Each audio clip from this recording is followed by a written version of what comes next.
ओम श्री गणेशाय नमः। आप सभी को सकट चौथ व्रत की हार्दिक शुभकामनाएं। भगवान गणेश की कृपा सदैव आप और आपके समस्त परिवार पर बनी रहे। और आज की वीडियो में आप सुनेंगे सकट चौथ व्रत की कथा। एक समय की बात है, एक नगर में एक मालिन रहा करती थी। उसके पति नहीं थे, अर्थात उनकी मृत्यु हो गई थी। और उस मालिन का एक 4 साल का पुत्र था। उसकी सास बहुत ही कठोर हृदय की स्त्री थी और बहू को बहुत सारी तकलीफें दिया करती थी। एक दिन सास ने बहू और पोते को घर से निकाल दिया और वे दोनों रोते हुए चलते चलते एक जंगल में जा पहुँचे। वहाँ एक बड़े पेड़ के नीचे बैठ गए। वहाँ से थोड़ी ही दूर पर एक गणेश जी का मंदिर था। वहाँ बहुत से लोग गणेश जी के दर्शनों के लिए जाते थे। दर्शन करके गणेश जी को प्रसाद चढ़ाते थे और फिर वो प्रसाद सबको बांट दिया करते थे। अब इसी प्रसाद पर माँ और बेटे दोनों का गुजारा होने लगा। दोनों गणेश जी की पूजा पाठ में लग गए। फिर एक दिन उन्होंने सोचा कि क्यों ना हम भी जंगल से फूल लाकर बेचें। वे रोज जंगल से फूल लाकर उसकी माला बनाते और फिर बेचते थे। फिर कुछ दिनों के बाद पूजा सामग्री बेचने लगे और इसके साथ ही प्रसाद भी बेचने लगे। अब इससे उनको आमदनी होने लगी और फिर भगवान गणेश की कृपा से उनकी आमदनी दिन दूनी रात चौगुनी बढ़ने लगी। इसी प्रकार समय बीत रहा था और मालिन का पुत्र बड़ा हो गया।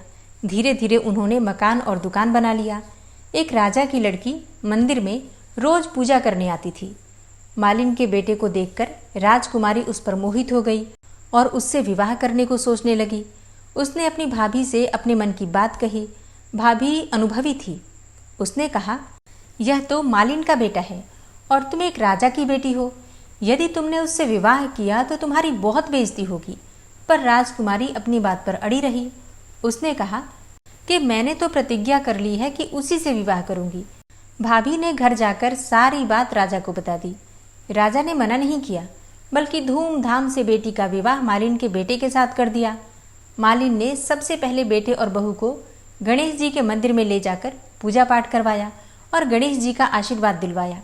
इसके बाद पूरे नगर में ये बात फैल गई कि गणेश जी की पूजा करने से सब दुख और कष्ट दूर हो जाते हैं। यह बात सुनते ही नगर के सभी लोग मंदिर आने लगे। मालिन और उसके बेटे की बिक्री और बढ़ गई। उधर उसकी सास के बुरे दिन आ गए थे। अन्नदाता उससे रूठ गए और वह भूखी मरने लगी। एक दिन वह रोती धोती उसी गणेश जी के मंदिर में आ पहुंची और वहां आकर उस मालिन के बेटे से बोली, मैं भूखी हूँ, मुझे रोटी कपड़ा दे देना और इसके बदले मैं तुम्हारा सारा काम कर दूंगी। बुढ़िया की बातें सुनकर लड़के को दया आ गई और उसने उसे काम पर रख लिया। अब उसने अपनी दादी को पहचाना ही नहीं, लेकिन जब मालिन घर आई तब उसने अपनी सास को पहचान लिया। वह सास से बोली, सासू जी आप यहाँ कैसे? सास ने पोते की तरफ देखकर इशारा करके कहा, मेरी इस सेठ के यहाँ नौकरी लग गई है। बहू बोली, यह आपका पोता है और यह घर भी आपका ही है, ये दुकान भी आपकी ही है। जब आपने हमें घर से निकाला तब गणेश जी ने हमारी रक्षा की। बहू की बात सुनकर सास बोली, मेरी करनी मैंने भोग ली। बहू बोली, अब आप हमारे यहाँ रहो और पोते का सुख देखो। हे गणेश जी महाराज, जैसा सुख आपने मालिन को दिया वैसा ही सुख सबको देना। कहानी कहने वाले, सुनने वाले और हुंकारा भरने वाले सब पर अपनी कृपा बनाए रखना। एक कथा के अनुसार एक समय की बात है कि भगवान विष्णु का विवाह माता लक्ष्मी जी के साथ निश्चित हुआ और विवाह की सभी तैयारियां होने लगी। सभी देवी देवताओं को निमंत्रण भी भेजा गया, लेकिन भूलवश गणेश जी को निमंत्रण देना रह गया था। इधर भगवान विष्णु की बारात जाने का समय आ चुका था और सभी देवता अपनी अपनी पत्नियों के साथ विवाह समारोह में शामिल होने के लिए पहुंच गए थे। परंतु सभी देवी देवताओं ने देखा कि गणेश जी तो कहीं दिखाई नहीं दे रहे हैं। तब उन सभी ने आपस में चर्चा की, क्या गणेश जी को कोई न्योता नहीं दिया गया या फिर गणेश जी स्वयं ही नहीं आए हैं? सभी को इस बात पर बहुत आश्चर्य हुआ। इस बात पर उन सभी ने भगवान विष्णु से कारण पूछा। अब विष्णु भगवान से पूछने पर उन्होंने कहा कि हमने गणेश जी के पिता भगवान भोलेनाथ को और माता पार्वती को न्योता भेजा था। यदि गणेश जी अपने पिता के साथ आना चाहते तो आ जाते। अलग से न्योता देने की तो कोई आवश्यकता भी नहीं थी। दूसरी बात ये कि उनको खाने में 1.25 मन मूंग, 1.25 मन चावल, 1.25 मन घी और 1.25 मन लड्डू का भोग चाहिए। यदि गणेश जी नहीं आएंगे तो कोई बात नहीं, दूसरे के घर जाकर इतना सारा खाना पीना अच्छा भी नहीं लगता। इतनी वार्ता कर ही रहे थे कि किसी एक ने सुझाव दिया, यदि गणेश जी आते तो उनको द्वारपाल बनाकर बैठा सकते थे कि आप घर का ध्यान रखना, क्योंकि आप तो चूहे पर बैठकर बहुत धीरे धीरे चलोगे तो बारात में बहुत पीछे रह जाओगे। ये सुझाव भी सबको पसंद आ गया, तो फिर विष्णु भगवान ने भी अपनी सहमति दे दी। तब गणेश जी को निमंत्रण देकर आमंत्रित किया और उनको समझा बुझाकर घर की रखवाली करने को बिठा दिया और इसके बाद बारात चल दी। तब नारद जी ने देखा कि गणेश जी तो दरवाजे पर ही बैठे हुए हैं, तो वे गणेश जी के पास गए और रुकने का कारण पूछा। अब गणेश जी कहने लगे कि विष्णु भगवान ने मेरा बहुत अपमान किया है। नारद जी ने कहा कि आप अपनी मूषक सेना को आगे भेज दीजिए, तो वो रास्ता खोद देगी, जिससे कि उनके वाहन धरती में धंस जाएंगे। तब आपको सम्मानपूर्वक बुलाना ही पड़ेगा। नारद जी की ये बातें भगवान गणपति को पसंद आ गई। अब तो भगवान गणेश जी ने अपनी मूषक सेना को आदेश दिया कि जाओ और रास्ते की सारी जमीन खोद दो। और फिर मूषक महाराज ने वही किया जो भगवान गणपति ने आदेश दिया था। मूषक सेना ने जाकर वाहन के नीचे की सारी जमीन पोली कर दी, मतलब जमीन के नीचे बिल बनाकर और जमीन को खाली कर दिया, सुरंग की तरह बना दिया। और जब वहां से बारात निकली तो रथों के पहिए धरती में धंसने लगे। लाख कोशिशें की परंतु पहिए निकले ही नहीं। सभी ने अपने अपने उपाय कर लिए, परंतु पहिए तो नहीं निकले, बल्कि जगह जगह से टूटने लगे। किसी की समझ में नहीं आ रहा था कि अब क्या किया जाना चाहिए। तब तो नारद जी ने आकर कहा कि आप लोगों ने गणेश जी का अपमान किया, जिस कारण से ये विघ्न आ रहे हैं। यदि उन्हें मनाकर लाया जाए तो आपका ये कार्य सिद्ध हो सकता है और ये संकट टल भी सकता है। और तब भगवान शंकर ने अपने दूत नंदी को भेजा और वे गणेश जी को लेकर आए। गणेश जी का आदर सम्मान के साथ पूजन किया गया और जैसे ही भगवान गणेश की पूजा हुई वैसे ही रथ के पहिए निकलने लगे और यह संकट टल गया। अब रथ के पहिए निकल तो गए परंतु वे टूट फूट भी गए थे, तो अब उन्हें सुधारे कौन। फिर पास के एक खेत में एक किसान काम कर रहा था, उसे बुलाया गया। खाती अपना कार्य करने के पहले श्री गणेशाय नमः कहकर गणेश जी की वंदना करके मन ही मन करने लगा। देखते ही देखते खाती ने सभी पहियों को ठीक कर दिया। तब खाती कहने लगा कि देवताओं, आपने सर्वप्रथम गणेश जी को नहीं मनाया होगा और न ही उनकी पूजा की होगी, इसलिए तो आपके ऊपर यह संकट आया है। हम तो मूर्ख हैं, अज्ञानी हैं, फिर भी पहले गणेश जी को पूजते हैं, उनका ध्यान करते हैं। आप लोग तो देवतागण हैं, फिर भी आप भगवान गणेश जी को कैसे भूल गए। अब आप लोग भगवान श्री गणेश जी की जय जयकार बोल कर जाएं, तो आपके सब काम बन जाएंगे और कोई संकट भी नहीं आएगा। ऐसा कहते हुए वो बारात वहां से चल दी और भगवान विष्णु का लक्ष्मी जी के साथ विवाह संपन्न करा के सभी सकुशल घर लौट आए। हे गणेश जी महाराज, आपने जैसा भगवान विष्णु का कार्य संवारा उसी प्रकार से सबके कार्य सिद्धि कीजिए। बोलो गजानन भगवान की जय। पौराणिक कथा के अनुसार एक बार देवतागण संकट में घिरे हुए थे, तो वे कैलाश पर्वत पर भगवान शिव की शरण में आए। अब वहां पर भगवान गणेश और कार्तिकेय जी दोनों उपस्थित थे। भगवान भोलेनाथ ने अपने पुत्रों कार्तिकेय और गणेश से पूछा कि तुम दोनों में से कौन देवताओं के संकट को दूर करेगा। अब दोनों ने ही कहा कि वो देवताओं को संकट से उबार सकते हैं। भगवान महादेव ने कहा कि तुम दोनों में से जो पहले धरती की परिक्रमा करके आएगा उसे ही देवताओं के संकट को दूर करने का अवसर मिलेगा। अब ये सुनते ही कार्तिकेय मोर पर सवार होकर पृथ्वी की परिक्रमा करने चल दिए। भगवान गणेश जी का वाहन तो मूषक था और उससे पृथ्वी की परिक्रमा जल्दी कर पाना तो बिल्कुल भी संभव नहीं था। उन्होंने एक उपाय सोचा। अब भगवान गणेश जी मूषक पर सवार होकर अपने माता पिता की परिक्रमा करने लगे और 7 बार परिक्रमा करने के बाद वे अपने माता पिता को प्रणाम करके एक तरफ खड़े हो गए। कुछ ही देर बाद कार्तिकेय भी वहां आ गए और स्वयं को विजेता बताने लगे। इस पर शिवजी ने गणेश जी से पूछा कि उन्होंने पृथ्वी की परिक्रमा करने की जगह माता पिता की परिक्रमा क्यों की। तब गणेश जी ने कहा कि माता पिता के चरणों में ही समस्त लोक होता है। यह सुनकर भगवान शिव अत्यंत प्रसन्न हो गए और गणेश जी को विजयी घोषित किया और उन्होंने गणेश जी को ही देवताओं का संकट दूर करने का आदेश भी दिया। साथ ही गणेश जी को यह भी आशीर्वाद दिया कि जो भी व्यक्ति चौथ के दिन व्रत रखकर तुम्हारी पूजा करेगा और चंद्रमा को अर्घ्य देगा उसके सभी संकट दूर होंगे और पाप भी मिटेंगे। उसे पुत्र धन सुख समृद्धि आदि की प्राप्ति भी होगी। इसलिए बुद्धि और विवेक के देवता भगवान गणपति की आराधना करने से बुद्धि में भी वृद्धि होती है। दूसरी पौराणिक कथा के अनुसार एक नगर में एक बुढ़िया रहती थी। वह गणेश जी की परम भक्त थी, हमेशा चतुर्थी का व्रत रखती थी और गणेश जी की पूजा करती थी। एक दिन गणेश जी प्रकट हो गए और उससे बोले कि आज तुम जो चाहो मांग लो, मन की मुराद पूरी होगी। इस पर बुढ़िया ने गणेश जी से कहा कि उसे तो मांगना ही नहीं आता, वह कैसे कुछ मांगे। तब गणेश जी ने कहा कि तुम अपने बेटे और बहू से जाकर सलाह ले लो। इस पर बुढ़िया ने अपने बेटे से कहा कि भगवान गणेश जी ने कुछ मांगने को कहा है तो क्या मांगूं? उसने कहा कि धन मांग ले। उसकी पत्नी ने कहा कि नाती मांग ले। बुढ़िया ने पड़ोस में जाकर लोगों से पूछा तो उन्होंने कहा कि धन और नाती का तुम्हें क्या लाभ है, तुम तो अंधी हो, अपने लिए गणेश जी से आंखों की रोशनी मांग लो। बुढ़िया ने गणेश जी से कहा कि आप प्रसन्न हैं तो 9 करोड़ की माया दो, निरोगी काया दो, अखंड सुहाग दो, आंखों की रोशनी दो, नाती और पोता दो, सुख और समृद्धि दो और जीवन के अंत में मोक्ष दो। देखो, बुढ़िया ने एक ही लाइन में सब कुछ मांग लिया। इस पर गणेश जी ने कहा कि बुढ़िया माँ, तुमने तो मुझे ठग ही लिया, लेकिन जाओ, तुम्हारी सब मनोकामनाएं पूरी हो। उसके बाद गणेश जी वहां से चले गए और बुढ़िया को सब कुछ प्राप्त हो गया। तो प्रेम से जयकारा लगाइए भगवान गणेश की जय।